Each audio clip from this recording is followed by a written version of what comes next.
ॐ ईशावास्यमिदं सर्वं यत्किञ्च जगत्यां जगत् तेन त्यक्तेन भुञ्जीथा मा गृधः कश्चिद्धनम्। इस अखिल ब्रह्मांड में जो कुछ भी है वह सब परमात्मा का ही है। समस्त चर अचर जड़ चेतन सब में परमात्मा का ही वास है। इसलिए जो कुछ भी हमें प्राप्त हुआ है वह सब परमात्मा का है। इसलिए परमात्मा को समर्पित करते हुए त्याग पूर्वक भोग करते रहो। ये धन मान ऐश्वर्य ये भोग्य पदार्थ किसका है, अर्थात किसी का नहीं है। तो आप समझ ही गए होंगे मित्रों, आज मैं किस विषय में चर्चा करना चाह रहा हूँ। यह ईशावास्योपनिषद का पहला श्लोक है। तो आइए, मैं रमाशंकर सिंह ठाकुर अपने चैनल जगत गुरु योगशाला में आप सबका स्वागत है। आज हम पढ़ने वाले हैं ईशावास्योपनिषद। आज से उपनिषद का सत्र शुरू, सेशन शुरू, कंटिन्यू 18 उपनिषद चलेगा। अब आप इस उपनिषद के पढ़ने के बाद आपको लगेगा कि ऐसा उपनिषद मैंने कभी नहीं पढ़ा है, किसी से नहीं पढ़ा है। पूरे एग्ज़ाम की दृष्टि से रखा गया है, नेट जेआरएफ क्लियर करने के उद्देश्य से इस विषय को रखा गया है। याद कराने का ऐसा ट्रिक बताया गया है कि ऐसा ट्रिक शायद ही योग के फील्ड में अभी आपको कहीं मिल पाए। तो इसलिए बहुत ध्यान से आज की क्लास करेंगे। चलते हैं विषय की ओर। ईशावास्योपनिषद मैं डिटेल नहीं बताऊंगा, पूरा ट्रिक ही बताऊंगा। कोर्स ईशावास्योपनिषद में क्या है, कैसा है, इसका वर्णन करने में 1 घंटा 2 घंटा लग जाएगा। एक ही श्लोक को हम घंटों बोलते रह सकते हैं। तो सीधा इसमें मैं बता दूं आपको, ईशावास्योपनिषद प्रथम उपनिषद के रूप में माना जाता है। ईशावास्य नामक ऋषि के नाम से इसका नाम ईशावास्योपनिषद पड़ा है। पहले ही श्लोक की शुरुआत ओम ईशावास्यमिदं सर्वम ऐसा है, इसलिए भी ये उपनिषद का नाम ईशावास्योपनिषद है। शुक्ल यजुर्वेद से लिया गया है ईशावास्योपनिषद को। ईशावास्योपनिषद शुक्ल यजुर्वेद काण्व शाखी संहिता का 40वां अध्याय है।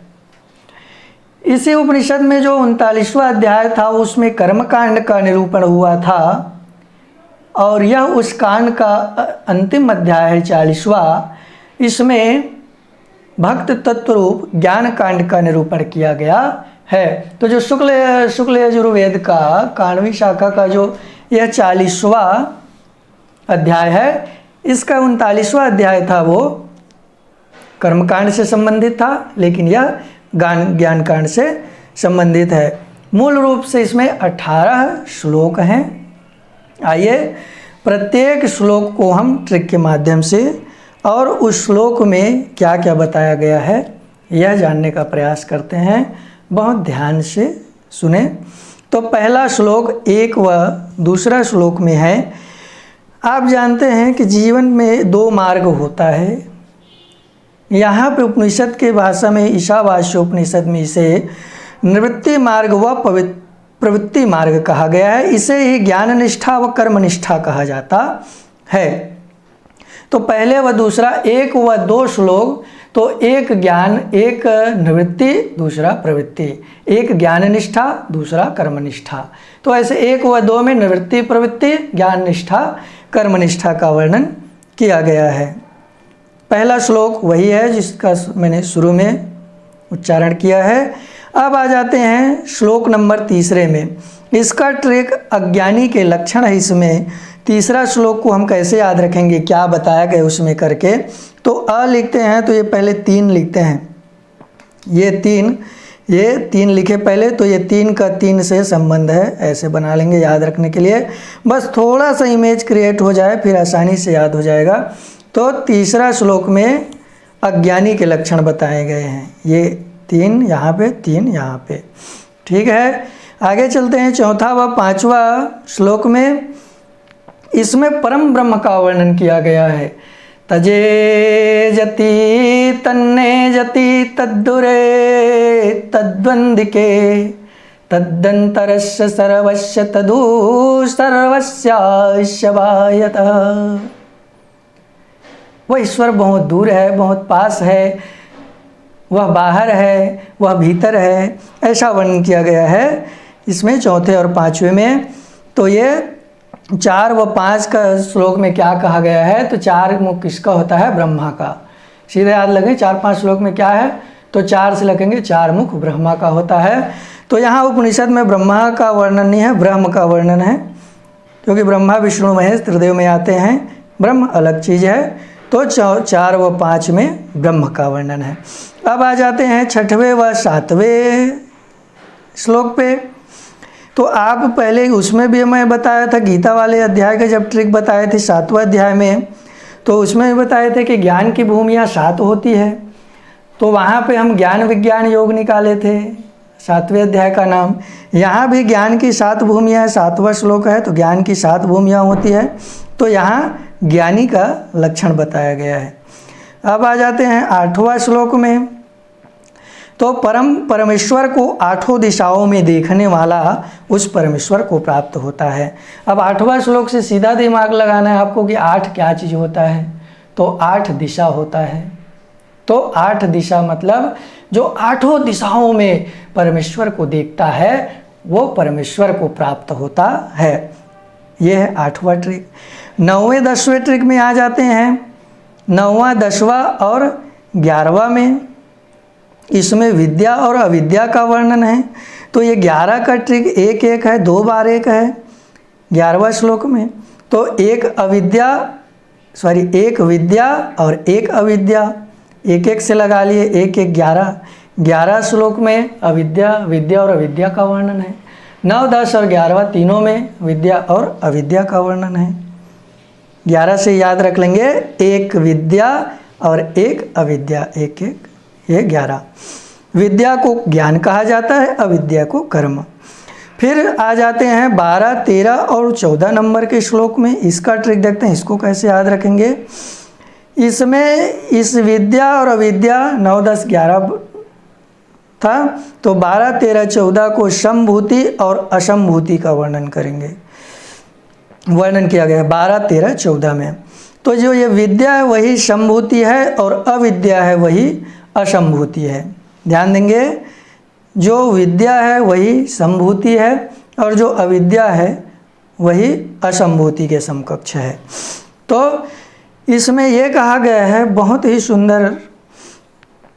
मेरा यहाँ बताने का उद्देश्य आप लोग को सीधा सीधा ट्रिक याद करवाना है। मैं यहाँ पे व्याख्यान नहीं करना चाहता, तो उसके लिए कभी और अलग से सेशन रख के, अलग सा क्लास लेके इसकी गहराई को बताने का प्रयास करूँगा। अभी आप लोग सीधा सीधा याद रखें, एकदम नेट और JRF की दृष्टि से। तो 9, 10, 11 में एक अविद्या, एक विद्या और एक अविद्या, ये 11 नंबर में याद किए थे। उसी तरह 12, 13, 14 में संभूति और असंभूति का वर्णन है। जो विद्या है, ज्ञान है, वही संभूति का लक्षण है। जो अविद्या कर्म है वही असंभूति का लक्षण है। तो असंभूति, यहाँ दोनों एक उपासना पद्धति है। विद्या की उपासना करने वाला, अविद्या की उपासना करने वाला, ज्ञान की उपासना करने वाला, कर्म की उपासना करने वाला, संभूति की उपासना करने वाला, असंभूति की उपासना करने वाला। अब ये तीनों को याद रखना है, विद्या, ज्ञान, संभूति एक है, अविद्या, कर्म और असंभूति, यहाँ ईशावास्य उपनिषद के अनुसार। तो जो संभूति की उपासना करते हैं, जो अविनाशी परमेश्वर को की उपासना के मिथ्याभिमान में रत है, वह घोर से भी अधिकतर घोर अंधकार में जाता है, घोर से भी अधिकतर घोर अंधकार में जाता है। मतलब यहाँ का थोड़ा सा बता दूँ इसके गहराई, कि जो व्यक्ति को लगता है कि मैं परमेश्वर की उपासना कर रहा हूँ, उसके सिवा मैं कुछ नहीं जानता, जो कुछ है सब परमात्मा ही है, उसके सिवा मुझे किसी से लेना देना नहीं है और मैं परमात्मा का भक्त हूँ, ईश्वर का भक्त हूँ, ऐसा बोलता है, वैसे व्यक्ति भी घोर अधिकतर घोर अंधकार में जाता है, बजाय उससे भी अधिक घोर अंधकार में जो विनाशशील देव पितर की उपासना कर अज्ञान रूप घोर अंधकार में जाता है। असंभूति की उपासना करने वाला, मतलब जो नाशवान पदार्थ है ऐसे की उपासना करता है, उससे भी अधिक घोर अंधकार में वह व्यक्ति जाता है जो परमेश्वर की उपासना का जिनको मिथ्याभिमान है, जो कर्म रूप में कुछ नहीं कर रहे हैं, केवल ज्ञान में ही बखान कर रहे हैं और ज्ञानी बने बैठे हुए हैं, कर्म का संपादन नहीं कर रहे हैं। ऐसे व्यक्ति जो विनाशशील की उपासना कर रहे हैं, उससे भी अधिक घोर अंधकार में जाएंगे। ये विद्या, ज्ञान और संभूति वाले भी, यहाँ बहुत ध्यान देने वाली बात है। इसलिए हमें ये यहाँ पे समत्व बताया गया ईशावास्योपनिषद में कि दोनों को बैलेंस बना के रखना है हमें, ज्ञान को भी कर्म को भी, विद्या को अविद्या को भी। यहाँ अविद्या का अर्थ कर्म से लिया गया है, अन्य दर्शनों की भांति यहाँ पे थोड़ी सी भिन्नता है, तो दोनों का सामंजस्य होना चाहिए जीवन में, ये ईशावास्योपनिषद हमें सिखा रहे हैं। चलते हैं ट्रिक की ओर। 15वां नंबर का श्लोक है हमारा। 15 नंबर का श्लोक है, ये हम कोड में आपको बताए थे 15वें नंबर का श्लोक में कि ये 1 का T होता है, A5 का L होता है, तो ये ताला बना था, इसका कोड ताला बनेगा। तो अब हम ये 15 नंबर के श्लोक को हम याद रखें। 15 मतलब वो सीधा 15 नहीं है, वो ताला है। तो हम ऐसा कौन सा कहानी क्रिएट करें कि हमें ये ताला का शब्द यूज हो जाए और वो 15 श्लोक हमें पता चल जाए। तो यहाँ पे इस श्लोक का जो भाव वो ये था कि इस अपने स्वर्ण पात्र जैसे चमकदार मुख वाले हैं, ऐसा है श्लोक में। तो यहाँ उसको ट्रिक में बनाया गया है, इस अपने स्वर्ण पात्र जैसे चमकदार मुख में ताला मार कर बैठे हैं, जिसे भक्त खोलने के लिए प्रार्थना करता है, ताकि हम उस ईश्वर के स्वर्ण पात्र जैसे चमकदार मुख को देख सकें। तो यह है, ताला से पूरा याद हो जाएगा, T का 1, L का 5। तो ये 15वां नंबर का श्लोक है, ये कभी नहीं भूल पाएंगे आप। ईश्वर अपने स्वर्ण पात्र जैसे मुख में ताला लगाकर बैठे हैं। फिर आ जाता है 16वां श्लोक है, ये 16 का भी इसको देख लेंगे, ये तेज है, T है, और ये 6 का जगह में GJSCH ऐसा लिए थे, तो यहाँ जे ले लेंगे, ये हो गया तेज, हो गया तेज। अभी तक भक्त ईश्वर के तेज को ध्यान में देखकर प्रसन्न रहता था। ये वाले श्लोक का भाव दूसरे शब्दों में वैसा ही है कि इसमें भक्त ईश्वर से प्रार्थना कर रहा है कि अब आप मुझे प्रत्यक्ष दर्शन दो। पहले वो ध्यान में दर्शन कर रहा था, तो उसी को ट्रिक में बताया गया है। अभी तक भक्त ईश्वर के तेज को लिखेंगे यहाँ पे, तेज को ध्यान में देख कर प्रसन्न था, लेकिन अब यह परम ब्रह्म का प्रत्यक्ष दर्शन देने के लिए कराइए करके प्रार्थना करता है। तो भक्त ईश्वर के तेज को देखने के लिए उनसे प्रत्यक्ष दर्शन देने का प्रार्थना करता है। तेज 16वां नंबर का श्लोक है। 17वां नंबर के याद रखें आप लोग, 17 खतरा होता है ऐसा कहते हैं कि, है ना, गाना भी सुना होगा आपने, 17 खतरा ऐसा वाला। तो 17 में खतरा होता है। तो यहाँ का खतरा का अर्थ होता है कि शरीर को होता है और वह यहीं छूट जाता है। इस श्लोक का भाव यही है कि जो साधक जब परम धाम जाने की प्रार्थना करता है तो वह शरीर को छोड़ देता है और वह छूट ही जाता है। तो शरीर का यहीं छूट जाता है, ऐसा है 17वां।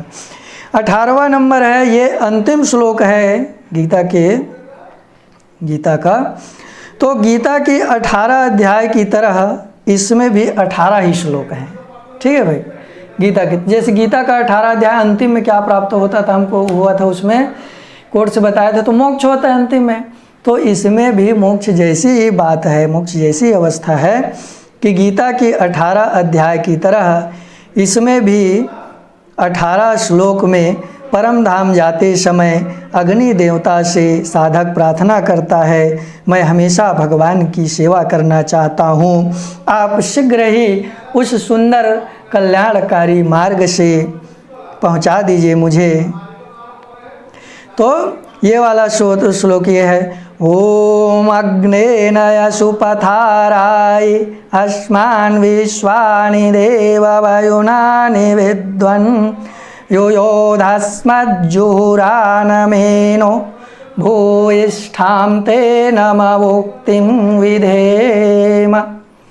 ये श्लोक का अर्थ यही है कि भक्त अग्नि देवता से प्रार्थना कर रहा है कि मैं भगवान से मिलना चाहता हूँ, हमेशा उनके साथ ही रहना चाहता हूँ, तो आप ऐसा सुलभ सुंदर कल्याणकारी उत्तरायण मार्ग को प्रशस्त कर दीजिए हे अग्नि देवता करके। यही आप लोग ये अग्नि ने सुपथाराय, ये पंडित रविशंकर शुक्ल विश्वविद्यालय छत्तीसगढ़ की सूक्ति वाक्य है। हर एक विश्वविद्यालय का एक सूक्ति वाक्य होता है। तो ये 18वां नंबर का जो आया है श्लोक ईशावास्योपनिषद में, उसमें का एक आधा सेंटेंस अग्नि न सुपथाराय, अग्नि से प्रार्थना किया जा रहा है कि सुपथ का मार्ग प्रशस्त कीजिए। ये सूक्ति वाक्य है पंडित रविशंकर शुक्ल विश्वविद्यालय का। आज विश्वास है आज का वीडियो आप लोग को बहुत पसंद आया होगा। ऐसे ही वीडियो प्राप्त करने के लिए चैनल को लाइक, सब्सक्राइब और शेयर कीजिएगा।